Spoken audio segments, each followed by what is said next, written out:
All right, good morning, everyone. Ooh. Good morning. Hey, Trey, will you turn my mic down just a little bit, please? Well, actually, I can move it down, too. You can leave if you want. I'll just move it down. Tough one to get here on time this morning. Good job. I was like, is anybody going to come to Sunday school? But the few, the proud, they're ready to dig into the Bible. Many of you have been here. But we are continuing our wilderness wanderings this Lent. And got a really good story, interesting story today. Tough, good, powerful, the real housewives of the desert, we could call it, something like that, maybe. So it's the story of Hagar. What do y'all know about Hagar? John was waiting for that question. He was like, ask it quick. What do you know? She was Egyptian, daughter of a pharaoh. The daughter of a pharaoh? Read that. Okay. I've never heard that before. She was given to Sarah by a pharaoh, Egyptian pharaoh, because of the bad treatment she got, Abraham and Sarah got from the Egyptians when they sojourned in Egypt. Okay. Well, she got really unlucky in life if that's true because she became a slave. So that Isn't she the mother of Ishmael? She is. She's the mother of Ishmael. What else do you know about her? Besides John, that could be true. For all I know. I'm just saying, if it is, she got really unlucky to go from being a Pharaoh's daughter to being basically a slave. So, what else do you know about Hagar? It's okay if you don't know anything. That's why we're here this morning.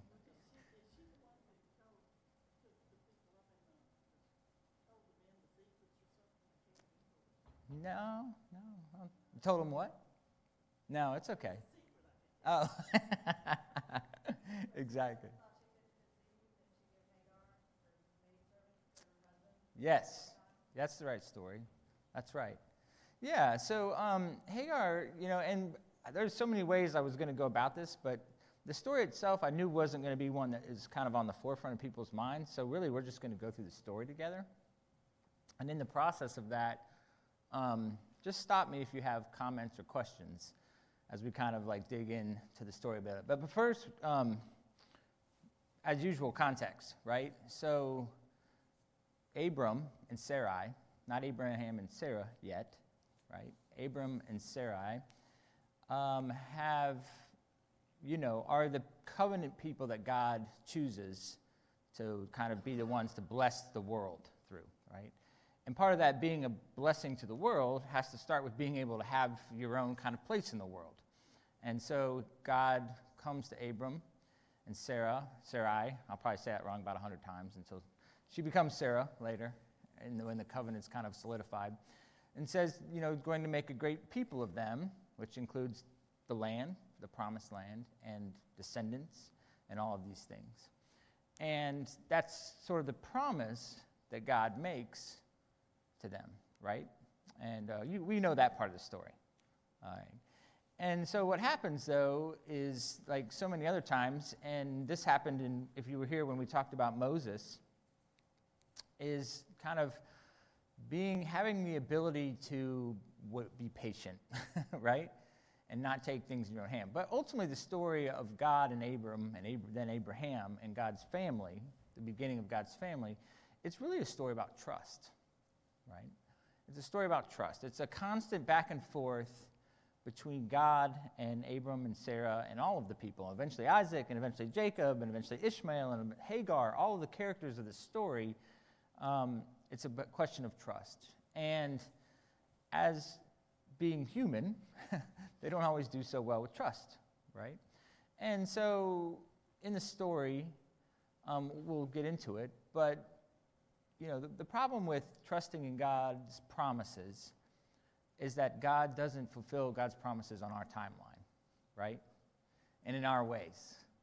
And that's what's hard, because that's ultimately, it's faith. That's what faith is. Faith is faith calls for persistence, even when it kind of goes against common sense, right? That's what ultimately we are as faith. We are asked to believe these things and think these things and live these things, even when we look around us and the world and the things around us don't reflect the realities of what we believe and trust in. Right? That's what it means to be a person of faith, though. And that's what it means to trust. And so the challenge then becomes navigating faith and also trusting God, that God will fulfill God's promises when God says, in God's time. But again, we don't always do that. And Abram and Sarah don't do that. So in the story, and I'll put the text up here. It's kind of long, but in the story, Abram and Sarah are not able to have children. And Sarah is upset by this. She actually thinks that God is keeping her from having children. And so what she decides to do, like when we talked about Moses, is she decides to take the initiative and kind of take things into her own hands, right? And that's kind of how the story goes. So we'll take this in pieces. Now Sarai, Abram's wife, bore him no children, and she had an Egyptian slave girl whose name was Hagar. And Sarai said to Abram, "You see that the Lord has prevented me from bearing children." So she obviously holds God somewhat accountable for not following through on God's promises. Again, not trusting that God will follow through on God's promises. And so decides, well, and this isn't an uncommon thing, God does work through human agency.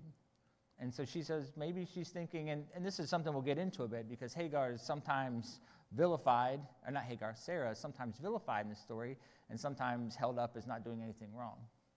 And we'll get into that a little bit, because I'm sure you'll have your own opinions after you hear about everything. And so she said, "Go into my slave girl.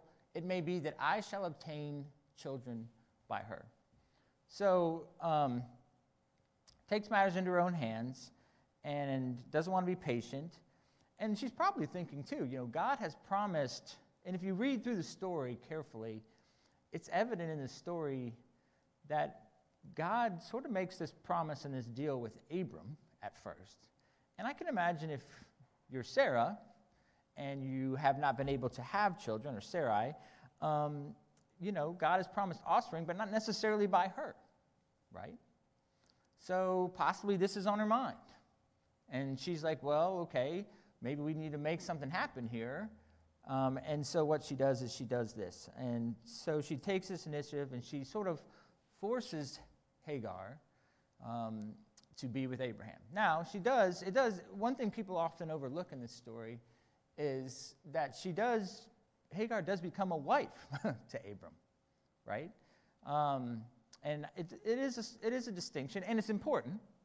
It doesn't change as you see the animosity that grows, but it is something to remember. So go into my slave, go with me that I shall obtain children. So in this time, we're going to talk about this. This was something that did happen. Rachel and Leah, it happened in their story, if you know a little bit later. And it's something that was sort of culturally a part of the time. And the child that is born is still considered to be the child then of Sarah. She can take the child, and that is kind of how it would work. So after Abram had lived for 10 years in the land of Canaan, Sarai, Abram's wife, took Hagar the Egyptian, her slave girl, and gave her to her husband Abram as a wife. He went in, Hagar, and she conceived. And when she saw that she had conceived, she looked with some contempt on her mistress. So imagine that. A baby gets involved and some feelings change, right? I know you find that shocking. So this happens, and I think it's important for us to kind of think about, too, that even though this was sort of an ancient Near Eastern practice, that this was something that did happen, I think, there's still some challenging things about this, right? And I do think if we say, well, that's just how it was back then, I think that's dismissive a bit about the fact that the position that Hagar is in, right? I think we do her a disservice if we just kind of dismiss her, how vulnerable she is in this situation, right? I mean, still, this is kind of, and this, it's like, do we condemn Sarah for this, right? Typically, if you look through biblical literature, it being a cultural thing, but we shouldn't, downplay her vulnerability. I mean, she has no say in this. She has no power. She has no rights. She's a slave girl. She's from Egypt, which means she's African, right? She has different colored skin.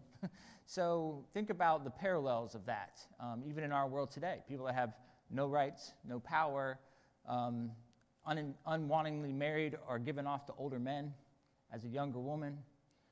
You can see that she's in a very vulnerable position that many women are in this world today. And I think that is why so many people identify with Hagar in this story.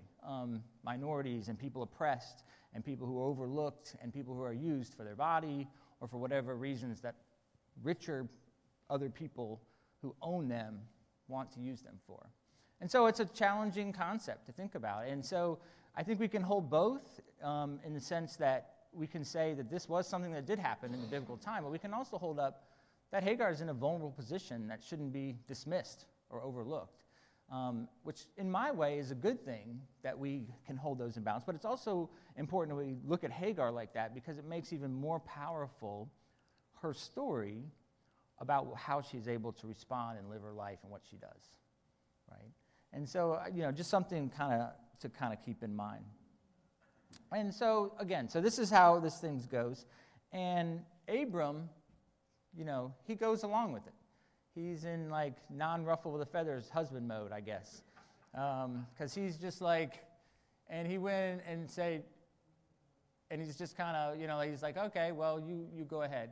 So obviously things get upset a little bit. So now Hagar, who is a wife of Abram, has the child, and she looks with contempt on her mistress. And the contempt word in Hebrew, it's kind of like how it's the same word for how the Egyptians the people looked upon the Egyptians that were keeping them as slaves in Israel. So it's definitely a strong word. Some people don't interpret it that strongly. They'll interpret it as like she held her in less esteem, but I think it's splitting atoms there. I think, the point was, I'm sure Sarai wasn't excited about the fact. Seemed like a good idea in theory, but in practice, I'm sure she wasn't excited about this new situation. Here she is, obviously Abram's wife, not able to carry this child of promise that was coming, and so this is the way it is. So she looked with contempt. Then Sarah said to Abram, "May the wrong done to me be on you," right? And I was like, oh, okay. "I gave my slave girl to your embrace, and when she saw that she had conceived, she looked at me with contempt. May the Lord judge between you and me." But Abram said to Sarah, "Your slave girl is in your power. Do to her as you please." I don't think Abram comes off too great here. He, in a sense, this is his responsibility, right? Again, put some context. This is a very patriarchal society, very different from the world we live in, so we have to keep these things in mind. But he's in charge of trying to figure these things out. And he has within his power to make them get along, to make this work, to say, this is how it is. Sarah, you're just going to have to be this way. Hagar, you're going to have to drop the attitude. We're all going to have to get along. But he doesn't do it. He punts, right? He's like, yeah, I'm not getting involved in this one. And so it's weak. It's weak. And Sarah calls him out for it being weak because she's like, you have the power to fix this. Fix it. And may God judge how you fix it. May God's looking right now. I'm glad my wife doesn't use that line on me, right? You fix this, but God is watching how you fix this, okay? But yeah, so he's saying, you fix this. God is watching how you fix this. That's what that judge between you and me is. And so Abram says to Sarah, well, she's kind of technically under your power, so, you do what you want. And in some ways, that's just a lack of regard for Hagar by Abram, right? It's dismissive of her. It's not worrying about protecting her, not, or even in some ways the child she's carrying. She's like, well, you handle it. And when he kind of, in that sense, gives this power in the relationship between Sarai and Hagar, he gives the power to Sarah, right? And So does Sarah use that power to sort of reconcile with Hagar and make things right? No. What happens when we get power, we get the upper hand? We use it, right? We use it, and that's exactly what Sarah does. She gets the power, she gets the upper hand, and she uses it. And she's like, oh, well, now I'm in charge here, and so you're getting the boot. And that's what happened. So Sarah dealt harshly with her, and, probably as a way to just drive her out, probably was brutally mean to her until, Hagar just couldn't take it anymore. And so Sarah dealt harshly with her, and she ran away from her and into the wilderness. So, and it's kind of ironic in a sense, right? Because here, this slave woman is from Egypt, and, people who had come out of Egypt, who had been slaves, right? Now, how often is it not the case that the oppressed becomes the oppressor, right? So they had come out of Egypt, they had been slaves, and yet here they are mistreating slaves who are trying to get out of the land they are in and go back to Egypt, right? I mean, there's strange parallels in these stories about that. And so, it's sad in a way that Hagar feels like going back to Egypt and getting out in the wilderness would be a better place to be than being here with Abram and Sarah. So she's in the wilderness, and the angel of the Lord found her by a water in the wilderness, the spring on the way to shore, which is on the way to Egypt. And this is just a really powerful story, right? Because this is the first place in the Bible that the angel of the Lord appears. The very first place. And the very first place the angel of the Lord appears is to Hagar, an overlooked, oppressed, runaway slave girl in the wilderness, which tells you a lot about our God, right? That of all the places God could have kind of just showed up for the angel of the Lord, and it's clear in the text that this is a messenger from God, but speaking, so God kind of being there. And it has this fantastic question, which I think is perfect for us and them. He says, Sarah, so he says, Hagar, where have you come from and where are you going? Right? I mean, which is basically like the ultimate question of, like, who are you? What are you about? What are you doing? Like, what are your hopes? What are your dreams? Like, what are your intentions? What do you want for your life? What does this mean? And she says, I am running away from my mistress Sarai. And it's interesting because he says, where have you been and where are you going? And she talks openly about where she's been, but you know what she doesn't mention? Like where she's going, right? She's kind of, like we often get, sort of consumed with the past, the anger, the resentment, the frustrations that come from our past, but she doesn't see any real future. She doesn't see the future, which again, often is how we are. We don't always see the future because we often have so much resentment and stress and frustrations from the past. And what happens when we encounter God is that God often reorients us to the future, right? And that's what happens in this story. She doesn't see a future, but God sees one. And so God draws her into conversation. And she's up to this point, she's just a slave girl from Egypt. She's never even named. Abram and Sarah don't use her name. Abram and Sarah, they don't use her name, right? And then God shows up and looks at her and is like, and he speaks to her by name, right? Which is a big deal. We talk often about this in that society. Using someone's name, calling them a name means you see them, right? You identify them. You know who they are.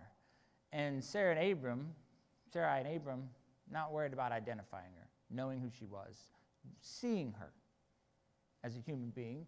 But the angel of the Lord, or God, and he sees her, Hagar, and he draws her into conversation, and he obviously, in whatever way, shape, or form, shows her that she's important to him, right? And he said, and she says, and he says to her, return to your mistress and submit to her. And that's where you're like, oh, boo, the story takes a terrible turn. And we kind of cringe at that a bit because you're like, what, is he just making her go back to be a doormat, to be mistreated, to all of these things? But, I think it's important for us to remember, too, that we can, again, see God's plans, right? And there are probably many reasons. I mean, I'm sure it was not safe for Hagar to be hanging out in the wilderness right then. And she probably had to go back in order for this child to be born in some sort of bit of protection. That Abram and Sarai, for whatever, would provide that. But also, God is not afraid to work through kind of messy situations, right? And so, but the thing is, he sees her, and the grace that comes from God, even though Hagar must go back, is her own set of sort of promises, right? And that's what kind of makes her so important. I mean, she's this first person in the Bible to be encountered by the angel of God. She's the first woman in the Bible to be given promises by God. And then in response to that, she's also the first person and only person in the Old Testament to name God, to give God a name that she kind of theologically has come up with. And when I say theologically, because theology is kind of the intersection of God in our lives. And what that means is she has looked at her life, understood God in that context, and so has made this theological decision to call God, to name God, right? And so he says to her, so the promise comes to her.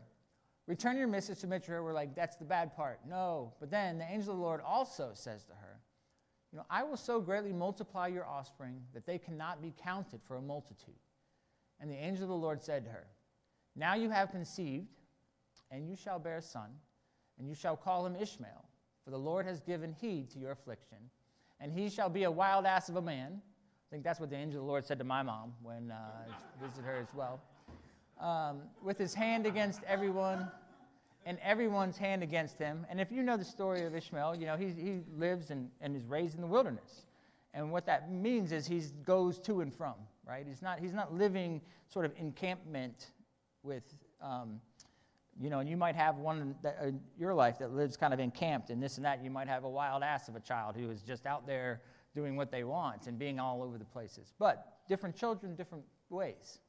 And he's going to kind of get, and he's going to get into it with a lot of people too. And he shall live at odds with all his kin. So she named the Lord who spoke to her. You are El Roi, for she said, I have really seen God and remained alive after seeing him. Therefore the well was called Beer Lahai-roi. It lies between Kadesh and Bered. And Hagar bore Abram a son, and Abram named his son, whom Hagar bore Ishmael. Abram was 86 years old when Hagar bore him Ishmael. So El Roi, sort of the Hebrew word, I mean, there's different ways. Hebrew is an interesting language because there's different ways to kind of understand the words and look at it. But basically what it means is a God who sees, right? And so Hagar names God as sort of El Roi, the God who sees, because she's also talking about how she's seen God, but more importantly, God has seen her, right? God, here is God, a God basically establishing right away something that is going to play out for eternity, is that God is the God of who? The oppressed, right? The overlooked, the downtrodden. It happens with God's people. It happens with Jesus as his priority for his ministry. This is not a new concept, and we see very early on who really, God cares for all creation, but who has a special place in the heart of God, right? The oppressed, the overlooked, the kind of castaways, the downtrodden, the people that we just see passing by, and we're like, they're just out there. Well, those are the people that have a special place in God's heart. Enough so that God is actually working through what's become now a complicated situation, right? This is a firstborn son of Abram. It's not like Abram adopted Ishmael. This is Abram's son. So, but it's been clear by God, and this is always the delicate balance in this family, that Ishmael has rights. I mean, he's a firstborn son born to Abram in that culture. That means something. But he is not the child of promise. And he is not the child that God intended to use to make God's people the family and the people that they would be. But that doesn't mean that God decides to just sort of cast this extra child away and the child's mother. God instead decides to use this as part of God's plans, right? And so God says, you know what? You too have blessings. You too have promises. And in some ways, it's obvious. So Hagar goes back, right? Hagar goes back to what I'm still wasn't sure. It wasn't a great situation when she got back, right? But what she was able to do was the one, what Sarah, Sarah's like, oh, Sarah up here, Hagar down here, but what was Sarah not able to do? Trust, right? But what is Hagar able to do? Trust, right? She's the one in the story who is able to say, I trust God. I'm going to go back. I'm going to have this child, and God will fulfill God's promises. And this is all going to work out in God's time, but it will work out. And so she goes back. So that's kind of the chunk. And Hagar's story happens in two pieces, and then there's a small piece for Ishmael. But this is the first piece. Questions or thoughts on this first piece? And we're going to keep going. Yeah, and I think, and maybe we'll talk more about the end, but one of the most important things I want you to take from that is a God who sees, because I think there's good news is that we have a God who sees us, and yet the challenge is we have a God who expects us to see others. And that, definitely something I sort of want you to keep in mind with all that. So, yes.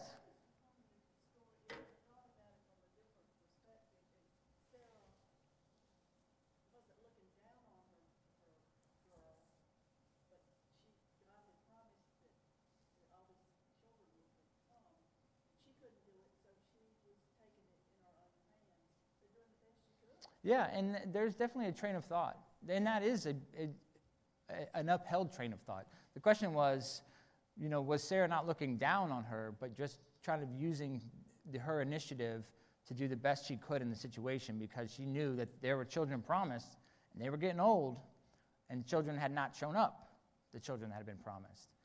And, I mean, there is a full thought, too, that, God also works through human agency. I mean, God works. We just don't sit back and be like, all right, God's going to figure this out, right? I mean, we are called, and we are part of that is to act and to move and to take initiative, and that's what Sarah did. And so most would say in that sense she is blameless in the sense of what her intentions were, but I think the other side of that to hold up is just the cruelty of someone that she had power over, and, in the sense that she exploited Hagar. But she, in a sense, was doing it in the way she knew and tried to think. So I think you're right about that, too. Yes? It's sort of a thought, but I'm struck by sort of a parallel with the Adam and Eve story. Mm-hmm. Adam and Abram both are sort of, look, man, I'm just minding my own business, hanging out in the garden, doing my thing. Yeah. Here comes a woman, their wife, whatever, and kind of messing stuff up, shall we say. I'm not going to touch that, John. Well, don't beat me up in the parking lot. There seems to be Yeah, well, there's lots of parallels to the story. There's parallels with that. There's parallels like with the Isaac and Jacob. There's also parallels to as we'll get to it, to the prodigal son story. I mean, there's many stories of these family dynamics of like trying to sort out, and I do think there are strong women, and one of the reasons we wanted to hold up Hagar is there are strong women in the Bible. Sarah and Hagar, strong women, strong-willed, strongly faith, strongly believed. In some way, Abram is kind of just the one who's kind of meh in this story. He's like, oh. And it's the women who are stepping into that void and saying, all right, well, I'm going to do something since you're just going to sit there, Abram. Good job, by the way. I'm going to take some initiative and do this. And so, yeah, I mean, I do think what we're seeing is strong women taking power in these stories, for sure. So the next thing, so we're going to jump. So like 16 years go by. So, and, if Abram thought he was old before, he's really getting old now, right? He's getting old. And so the child grew, Ishmael grew, and was weaned. And Abram made a great feast on the day that Isaac was weaned. So typically what would happen is when you made it to be 3 years old, they would throw a feast for you because they were shocked you made it to 3 years old, right? Because that's when you were weaned, and so you're alive. Most children would die before 3, so they would have these celebrations when you turn 3. So 16 years later, 3 years after that, you see. So Sarah saw the son of Hagar the Egyptian, whom she had borne to Abraham. So the other thing that's been important is the covenant has been doubled down on and re-solidified in the meantime between these. So now Sarai has become Sarah, Abram's become Abraham. God has doubled down on the promise. And it's interesting, I wish we could just spend days on these stories, but it's interesting because when God comes and walks with Abraham to reestablish the covenant, God is like, I'm going to make a great nation of you still with lots of people. And God even says, well, what about Ishmael? He's my son, look with favor upon him. And God says Ishmael's good. And so you can tell that this is not some castaway son. Abram cares about Ishmael.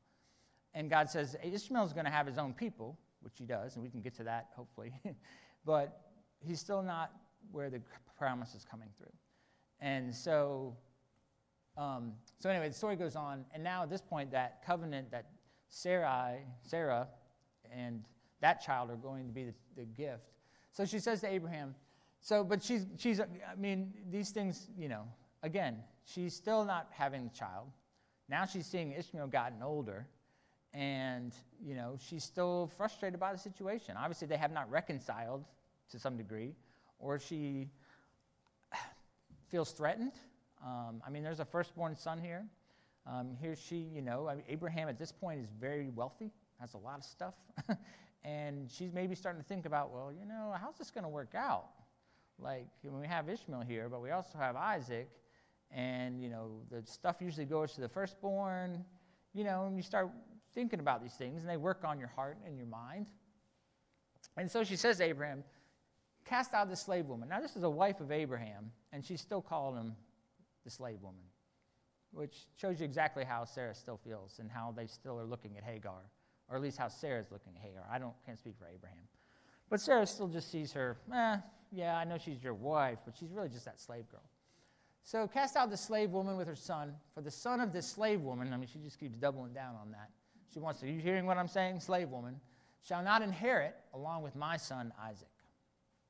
No surprise there, right? It always comes down to fighting over who gets what in families when it comes down to these things. The matter was very distressing to Abraham on account of his son, because he, like I said, he loved Ishmael.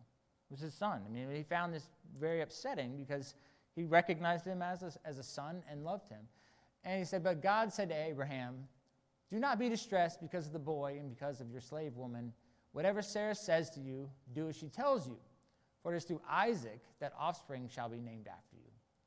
As for the son of the slave woman, I will make a nation of him also, because he is your offspring. So God's calling her slave woman also. Yep. Well, at least that's what the narrator says. Yes. That's what the Bible says. That's what I'm saying. It's not Abraham speaking in first person. I'm saying the narrator says that's what God says. So, as for the son of Saban, I will make a nation of him also, because you're offering. So Abraham rose early in the morning, then took bread and a skin of water and gave it to Hagar, putting it on her shoulder along with the child, and sent her away. And she departed and wandered about in the wilderness of Beersheba. When the water in the skin was gone, she cast the child under one of the bushes. And she went and sat down opposite him a good way off, about the distance of a bow shot. For she said, do not let me look at the death of the child. And as she sat opposite him, she lifted up her voice and she wept. And God heard the voice of the boy, and the angel of God called to Hagar from heaven and said to her, what troubles you, Hagar? Do not be afraid, for God has heard the voice of the boy where he is. Come, lift up the boy, and hold him fast with your hand, for I will make a great nation of him. Then God opened her eyes, and she saw a well of water. She went and filled the skin with water and gave the boy a drink. God was with the boy, and he grew up, and he lived in the wilderness and became an expert with the bow. He lived in the wilderness of Paran, and his mother got a wife for him from the land of Egypt. So it's an interesting double, right? Hagar goes to the wilderness once by herself, gets sent back. Same thing happens. She goes, and she gets sent back out again. So what do you think about this time around? After all Hagar's been through, then she gets sent back out, which is hard for us, like why? Why is that? I mean, why would Abraham do that, you think? One thing, Hagar appears in the Quran, of course, too. I'm sorry, what? Hagar appears in the Quran. Mm-hmm. Yes. And, in the Quran, she's given a lot more status and respect. Yeah. She's a descendant of Muhammad and also a princess, daughter of the Pharaoh of Egypt. Mm-hmm. She's given a lot more status. Yeah, John was just saying that Hagar obviously has a lot more status in the Quran because, obviously the three major faith groups in our world all trace their heritage back to Abraham, right? And if you didn't know, that's what Islam is. I mean, it's traced through Ishmael back to Abraham. So God's people, which offers up obviously very challenging things for us because, again, there's the child of promise who God intends, to work God's salvation for the world out through. Remember, that's blessed to be a blessing, not just blessed to be blessed, right? Which is important, very important. It means that we are blessed as God's people, not just so we can enjoy the status, but so that we are then a blessing to the rest of the world. But here we have a God who we believe in and trust God's promises, who has made promises to an entire different community of faith believers that we are often at odds with.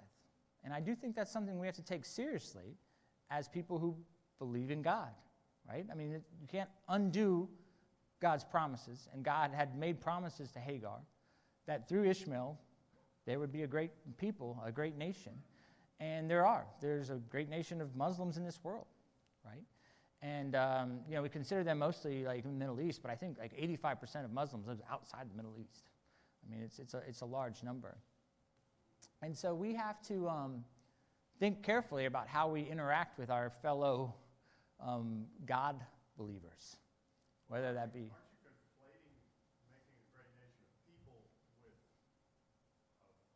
Islamic faith? And the two are not the same in my mind. And I don't see anything about a faith community or a faith promise from God in this passage. Well, I mean, I only say that John's challenging me saying that a faith community. I mean, it was a community that God created that believed in God. So I guess that would, Ishmael believes in God and is a fault in his, as you can see, like when Abraham dies, and I can put it up there, when Abraham dies, Ishmael and Isaac come back together to bury their father as brothers and to give thanks to God and praise him. I mean, so to me, that's a faith community because Ishmael is still interacting with God, and that's the people of Islam, trace their heritage and their thinking and their belief in God, however they do it, back through Ishmael. So that's why I say that. So, again, Hagar's back in the wilderness with the child, and here God is still the God who sees, right? God's still there, still honoring and trusting. And I think we realize, too, another thing that comes from these stories that, is meaningful to me, because so often we think that to be people of faith, everything has to be perfect, right? Like we need to be perfect, and the situation needs to be perfect, and we need to kind of have all these things sorted out and figured out. And yet, the reality is that life and family and faith are messy things, right? They're messy. And if we just would think that God would insist that, you have to have your act together in order for God to use you in the world, or you have to have everything just right in order for what God wants to happen, then we would all be in trouble, right? Because it's just not how the world and our lives look. The world's messy, our lives are messy. And so I think it's very comforting to find in these stories that God is all about working in and through messy situations and messy people. And we see that a lot. And, and I think part of this, too, God's future will be worked out. But yet God's future can be worked out in different ways that God chooses and as God works, right? And so, the question constantly in front of us then is, we're going to be like Sarah or Moses or other people that we see over and over again, David in the Bible, who we've talked about, and others who just feel like we have to sort of take control of things and make them happen and force things? Or can we have the trust and the faith that God is going to work through us and in us and through the people around us, no matter who they are or how that's going? And again, that's one of the hardest things. Like, we're kind of finishing where I started, right? What is faith? It's believing in something when everything else points to the contrary. And so when we see messy things, we struggle with that and think, like, well, what is this? How is God here? Where is God in all this? Especially with some of the, and people are like, oh, things are, awful in the world today. Well, they've always been awful. I mean, they are awful today, but they've always been kind of a mess. I mean, that's this whole thing, it's called humanity, and it's called sin. And they work themselves out in the world in complex and hurtful ways. And yet, we have a God who sees, right? We have an El Roy.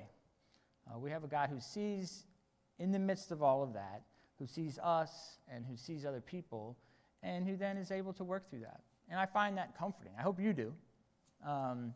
Because stories like this remind us that God's plans are bigger than us. And God's promises are bigger than us. And that call to trust is challenging as well. And that's what Abraham's doing. I mean, again, he has to learn to trust too. And I think part of him allowing this to happen with Hagar going into the wilderness is him trusting God. God says, don't worry about this. I've got this. And so even though he cares for Ishmael, he, sends her and lets God handle the situation. And it's very much like Isaac, not very soon after this, right? I mean, he gets up early, right? So Abraham rose early in the morning, took a few things, and took the child and her, and was like, it shows how he's distressed by this. But what happens not 2 chapters later in the Bible, what happens with his next child? Gets up early in the morning, loads up a donkey, takes that child out, gets ready to sacrifice it to God. Because in that sense, here he is again, the ability to trust in God is pressured. And yet Abraham shows that God is worthy of the trust, even though, there's complicated questions in there too. Like, why do these have? But I don't think we need to worry so much about how the questions arise, is the answer to the questions is a God of grace and mercy comes into the situation and makes it right.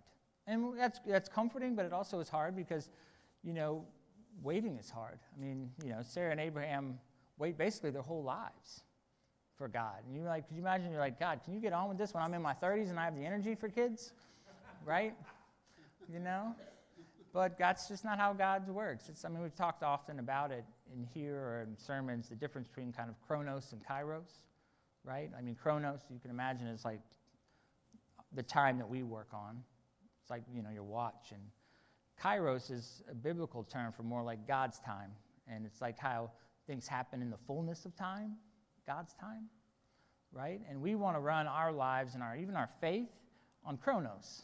We want to run our lives on chronos. But the truth is that God runs the world and creation on kairos, God's time. And things happen, basically the concept of the word is that things happen when they're ready to happen, when God's ready for them to happen. In kairos, right? In the fullness of time is kind of the gist of it. And so I think the challenge and also the call for us then is to live our lives in sort of kairos, believing and trusting that God. Now, in the meantime, we're about to be after it. I think Ann's right in the sense that Sarah, for all the complicated things that happen, she's about it, right? She's like, we need to get on this job here and get things going. And I think there's something to that for us too. We need to be about it too. We can't just sit back and be like, well, David said kairos, he'll get here in the fullness of time. We need to also be like working towards things that we are called to work towards and all of that. And there was more, So Abraham lived to breathe his last, and he died in a good old age, which I always like. He died in a good old age, because that's what the promise was actually in the covenant that God makes with Abraham in chapter 15 of Genesis. He says, you're going to die in good old age. So God comes back around, and he dies in good old age, and he's buried in the cave there. These are the descendants of Ishmael. So there, Abraham was buried with his wife Sarah, and he blessed Isaac, and Isaac settled down. And yeah, his son Isaac and Ishmael buried him together. And then they go through the sons of Ishmael and even talk about how old he was as well. And so, again, just to finish up, I just want you to take from this, too, that El Roy. I always think we have these classes, and it's super fun to dig into these stories and to think about these things. But I want you to take something, too. Number one, take that faith is hard but good, to wait for God to fulfill God's promises, right? And they might not even be fulfilled in this lifetime for us, which is really hard to think about. But there's also comfort that will. And also take that God sees you, right?